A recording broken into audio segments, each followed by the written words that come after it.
Hello everyone, I'm Al Grego, and this is the season finale of the Yes, We Are Open podcast.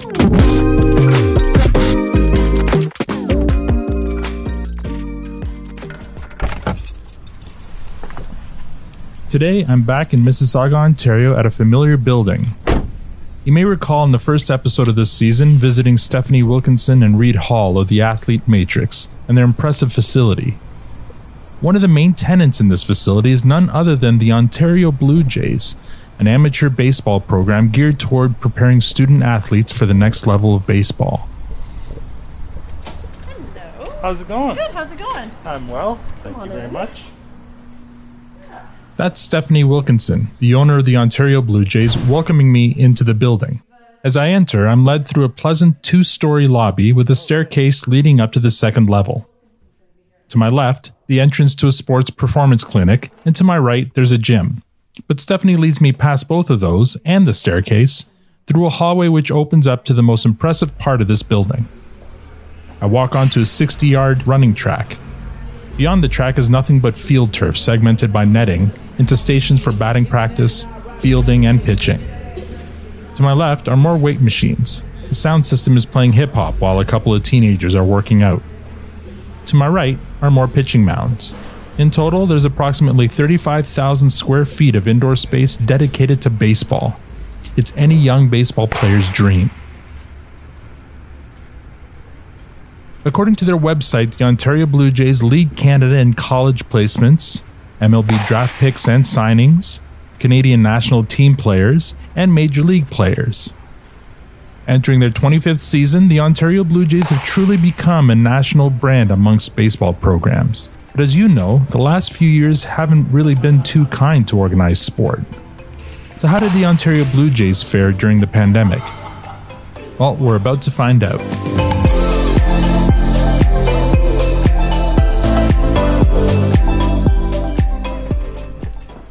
After my tour of the training facility, Stephanie leads me up to her office for our chat.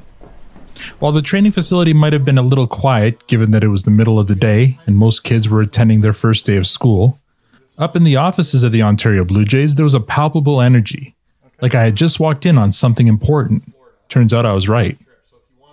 You see, the apex of the Ontario Blue Jays calendar is their annual fall trip.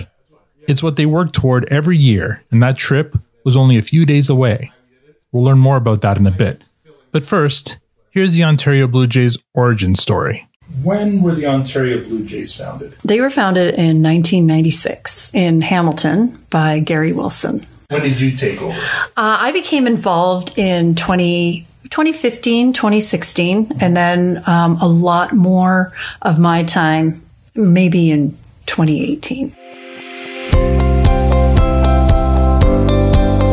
At the beginning, I was trying to figure out where I best fit. We had people doing the accounting, we had people coaching, we had people running the ship, and I was trying to figure out where I fit in.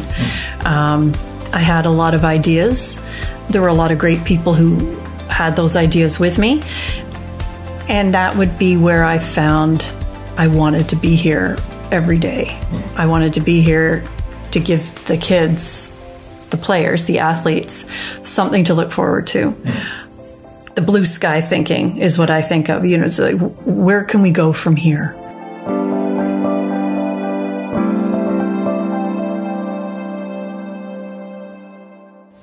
Joe Ellison, and I'm the general manager. How long have you been with the Ontario Blue Jays? I've been with the Ontario Blue Jays full-time since 2013. I've held several different positions with the program, from low-level coaching all the way up to my current position. I coached part-time in college from 2010 to 2013, and then I played in the organization from 2006 to 2010. So I've really been here since 2006 or so.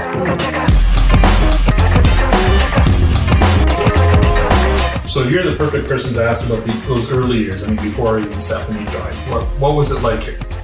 The early years were different. It was smaller, less teams, smaller facility. Travel was a little bit less, but it was still the same sort of feel. It was just at that time, baseball in Ontario wasn't quite at this point yet.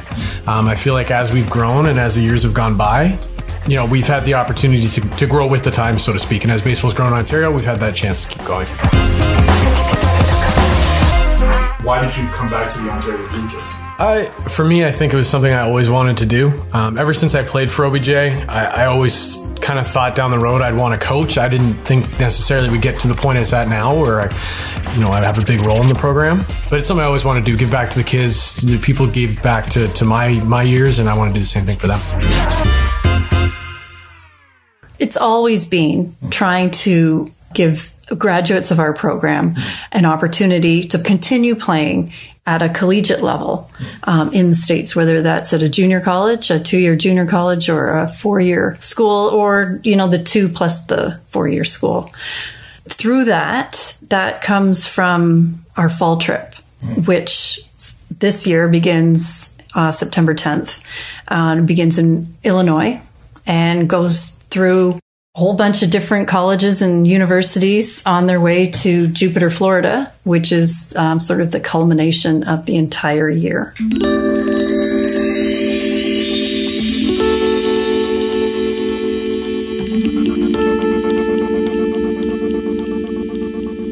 So that's your main goal every year. This is kind of the height of your calendar right now. You guys are preparing to leave for your fall trip. What does that look like? So the fall trip is typically in the past it's a bus trip. You can't be a minor league baseball player without spending a lot of time on a bus, and that's what this trip does. You go school to school, bus to bus. You eat, you sleep, you get your schoolwork done. But you live your life as a baseball player. And, if you don't like this life, you're not going to like college. You're not going to like the real professional. These are primarily 17-year-olds? These are 17 to 18-year-olds. These are sort of our graduating. These are the kids in grade 12 this year, or they're post-grads. People who've already graduated, this is sort of a gap year for them. How long is the trip? It's a month. It's a month. Mm-hmm. So what are they doing school-wise during this trip?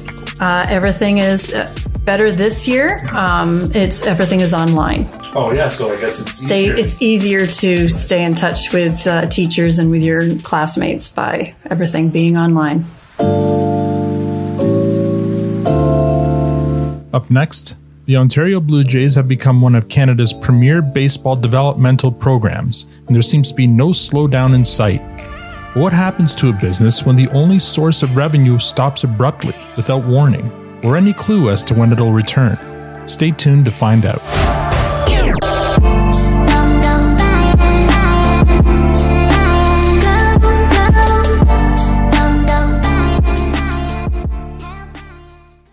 You're listening to Yes, We Are Open.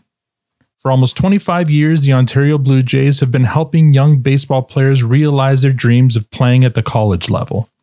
Some have even gone pro. Others, like Joe Ellison, have returned to give back to the organization that gave him so much. So you can imagine their shock when the unimaginable happened and threatened to take it all away. So if we were to talk about the biggest challenge since you've been here to the Ontario Blue Jays, something that may have threatened to maybe close you down, what would that be? The big thing that could have shut us down was the pandemic. It was the stop, the immediate stop, right. And then the wondering how we were going to get the bills paid. Right. Just like everybody else. I mean, without a doubt, the pandemic has been incredibly difficult on everybody in athletics in Ontario, across the country, and pretty much everywhere in the world. I mean, it seemed as though every step of the way athletics, wasn't a priority. And I understand that there's bigger things in life than playing sports and playing baseball in Canada. But yeah, no, it's definitely a big struggle for us. Something that was hard felt by our coaches, our staff, our players, and all the families.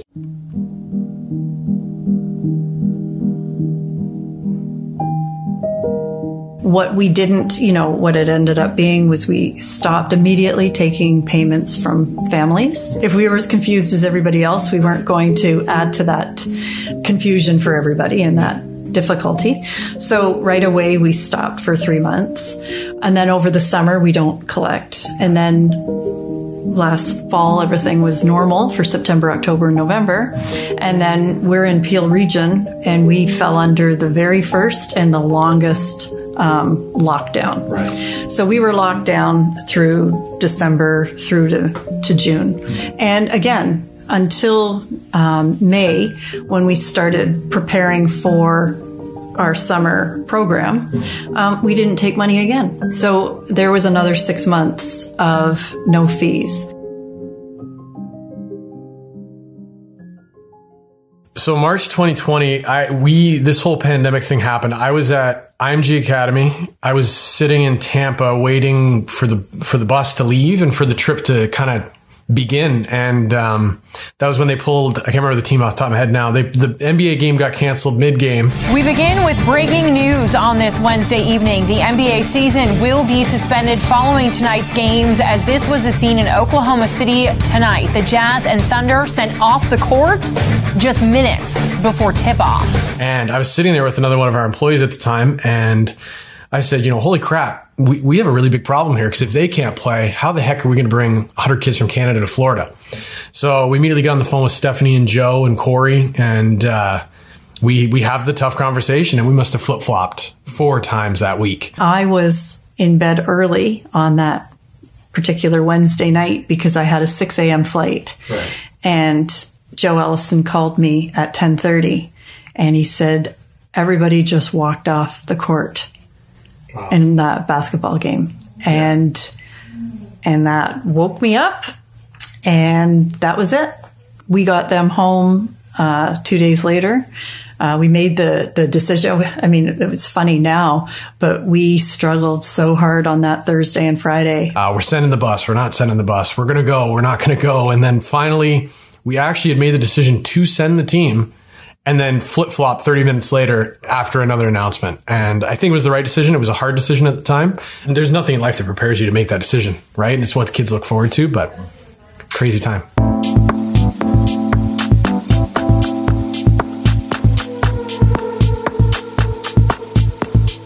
So, I mean, you don't need to get specific, but how close did you guys get to closing your doors? We did. It's hard to say, because what we had to do very quickly was we had to lay everybody off. Right. And that was self-preservation. Like, we had to do whatever we could to hang on to what we had, while also recognizing that we couldn't take money from parents and families for a program that we had nothing to offer. So we had to do that twice. And for me, the first time was the worst time. The second time was, well, we've done this once. I hate to have to do it again, right. But it lasted twice as long. Yeah, that's not easy. I mean, as a business owner, that's the last thing you want to be doing, right? Is laying people off. I've never had to do it before in my life. Talk about that summer. I mean, was there any hope that you might be able to resume operations in the summer or the fall of that year?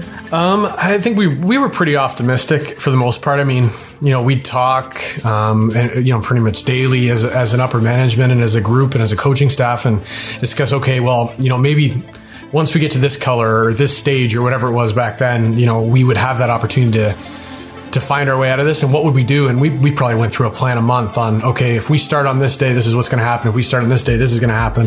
And we just kept evolving with it. But there was hope. I mean, we're lucky that we did get on the field a little bit.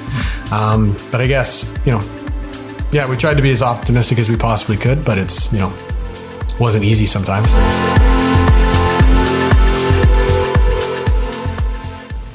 Let's talk about this summer, because like you said, this was the longest lockdown, and it lasts well into June, but then things did start opening up. Vaccinations started happening. What were your initial plans? Like, how did you start the machine up again?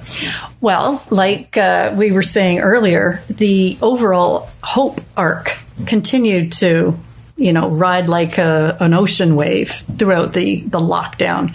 So we kept thinking, well, if we're allowed to be back on the fields, meaning we had a permitted field in Mississauga, well, if we get permits in April, we can start practicing in April. So you start building towards that, and then you hear, no, there's not going to be any permits until May. oh, well, if there's no permits until May, then how are you going to get people ready to start playing a game? So it became the only way that some of these kids were going to see any meaningful baseball, meant that we were going to have to go south of the border. Check it out. Mike and Joe and Corey called into some of their contacts in the States and tried to come up with a plan. And with that plan, we took it to the parents. Parents, it's going to cost you, but here's what we're proposing. Corey Eckstein, Director of Player Development with the Ontario Blue Jays. Collectively, as a group here, we were getting frustrated, obviously, with all the lockdowns that were going on here in Ontario. We just weren't willing to have another year where our players weren't going to be able to get seen by college recruiters. So basically, we sat down as a group and kind of put some ideas on the whiteboard and came up with, a solution that we felt was going to put us in the right direction. We reached out to all of our contacts in the States and ultimately ended up having a very good relationship with Perfect Game, and they came up with a proposal that kind of suited our needs. Once we got that, we reverted back to our parent group and asked and basically kind of surveyed them to see what the interest level was going to be. And sure enough, we were on a flight down to Florida, and the rest is history. Mike Steed, head coach of the fall collegiate roster. Mike, why don't you talk a little bit about your trip to Florida? How did that went? Sure. I think that was, after it was all said and done, I think it was one of the biggest positives the organization decided. And when we were going through this tough stretch with COVID and the restrictions last year, the organization administration made a decision for us to take 34 players down to Fort Myers for 7 weeks so that we could get them on the field every day, get them back in competition, in game shape, and just be a little more visible. Had any of the players been down there before? Was this the first for most of them? Some of them had. Some of our older players, so our 2022 grads, our seniors this year, had traveled before COVID had hit, so they were accustomed to being on the road and working out every day with baseball. I would say probably more than half of the players, though, because of last year not being able to travel, it was kind of their first experience of being on the road and going to the ballpark every day. And just, I think that was a huge maturing step, not only as a baseball player, but as a young man as well. Can I get your name? My name's Sawyer Whitaker. Sawyer Whitaker, and you play for the Ontario Blue Jays? What position? I'm a catcher. Yeah. So you were at this tournament in Florida? Yeah, I was on the summer trip. Yeah. Very good. And how did you enjoy it? Yeah, it was a lot of fun. It was life changing. Get to live, a bunch of our buddies, and, living the dream down there. So. Very nice. What's the biggest thing you got out of it? I think it was just independence. It was like every day you had to wake yourself up. It was like a really like a pro college experience. It was awesome. Get to go to the stadium every day, hang out with the guys. Yeah, it was a lot of fun. And the games themselves? Oh, high energy, competitive, playing the best teams in the country. You couldn't ask for anything more. So what did it mean for you, being locked down for a year to be able to go play baseball again? Yeah, it was something special. Like, I remember the first time I stepped on the field, you just take a deep breath. You're like, all right, it's back to normal. Well, it felt like it was back to normal. I don't know, it was really special.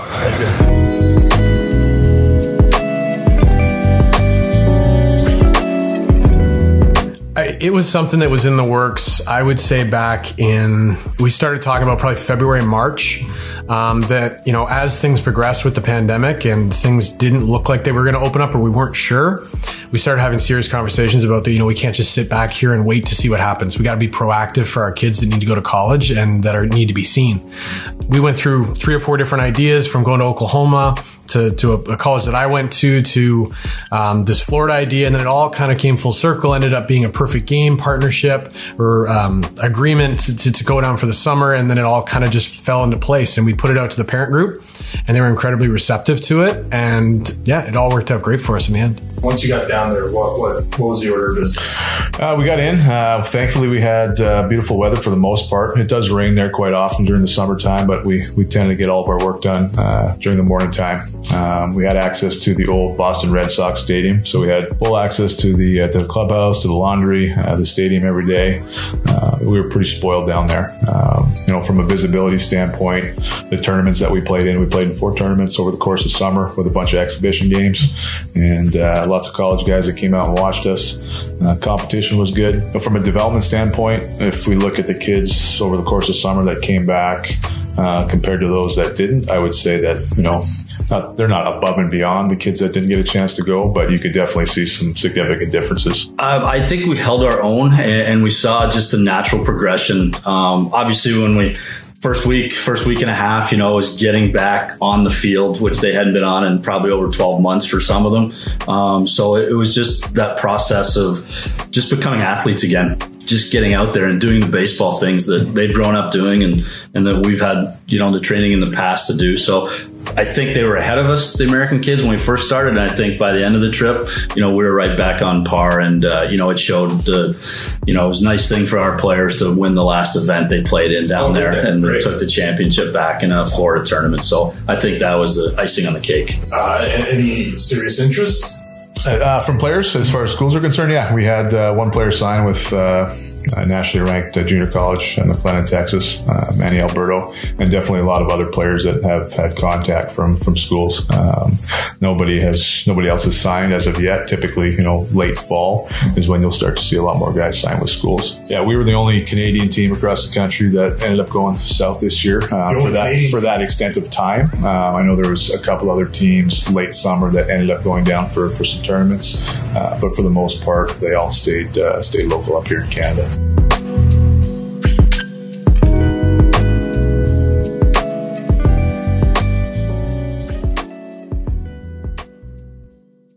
Coming up after the break, we find out if the efforts of Stephanie and the rest of her staff at the Ontario Blue Jays paid off.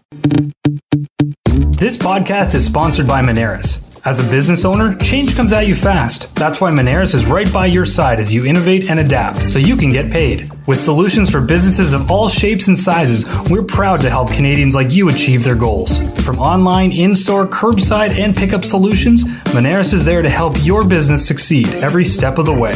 To talk to one of our business advisors, call 1-866-MONERIS or visit Moneris.com. Welcome back to Yes, We Are Open. After a harrowing year of uncertainty, Stephanie Wilkinson and the rest of her staff at the Ontario Blue Jays decided to take proactive measures to make sure that their players didn't have another lost year without baseball. This wasn't just about a game. For many, this was their academic future. Planning a trip with close to 40 players and coaches during a pandemic was no small feat, but in the end, by all accounts, it was a great success. And now, as things slowly return to normal and the Ontario Blue Jays plan to embark on their annual fall trip, all that's left to ask is, was it worth it? So let's talk about outlook. Let's talk about looking forward now. And if you can share with us what the outlook looks like for the Ontario Blue Jays. Well, the Ontario Blue Jays for the 21-22 season is looking great. We're just getting everybody's fee agreements and their paperwork back, and we look to have a full roster this year. The fall trip is getting ready to start, and it should be done. It finishes Thanksgiving weekend, and looking forward into the spring, we've got a March break trip.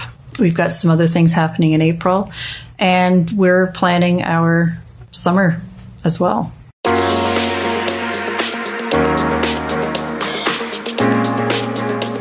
I think it's really positive right now. I think that, we're talking on the first day of the next year for us. I mean, everything turns over in September. The rosters are really strong. Our families are excited to be here. Our coaches are excited to coach these kids and to be a part of this group. So we've got some big things on the horizon. Hopefully we continue to build towards both, within the organization and then travel wise and development wise as well. So we're really excited and happy to be here. And hopefully, this year goes off without a hitch. We're excited. When I first got here a year and a half ago, we had 10 teams. We scaled back down to 6 by design. We got a lot of good new players coming into our organization this fall. For us moving forward, I think the biggest need on our end is having a place to call home, and I'm not talking indoor facility, I'm talking field. We've had some good discussions with surrounding cities, and our ownership group here is adamant about hopefully getting something off the ground moving forward, and I think that is what's really going to take us to the next level moving forward.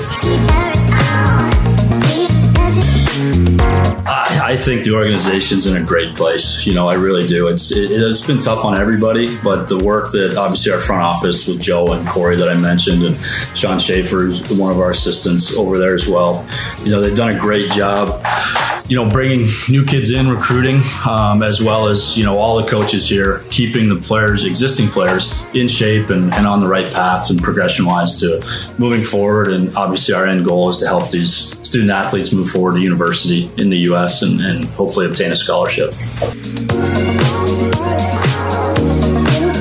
And all those nice folks that you had to lay off, how many of them are back? They're all back. Excellent. Everybody's back. Yeah, everybody's back. Everyone was back for the summer. We've just finished up our league championships this weekend. 2 of our teams made it into the finals. We had a great summer at the end of it all.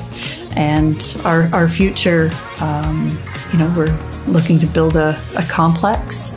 So you're planning growth. We are planning growth. Yeah, we are looking for. Yeah, that's great. Thank you so much.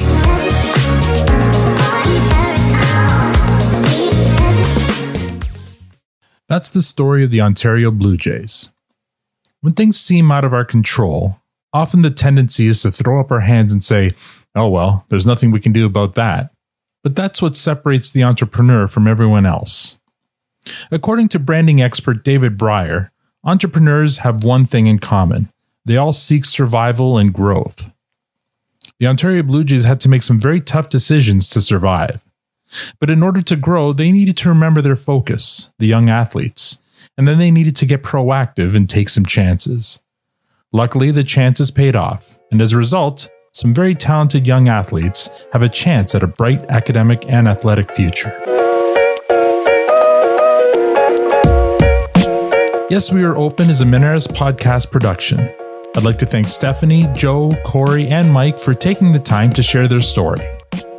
You can learn more about the Ontario Blue Jays at objbaseball.com. Follow them on Facebook or Instagram at objbaseball, and on Twitter, they're at Ontario Blue Jays. For more information about this podcast, visit our site, yesweareopenpodcast.com.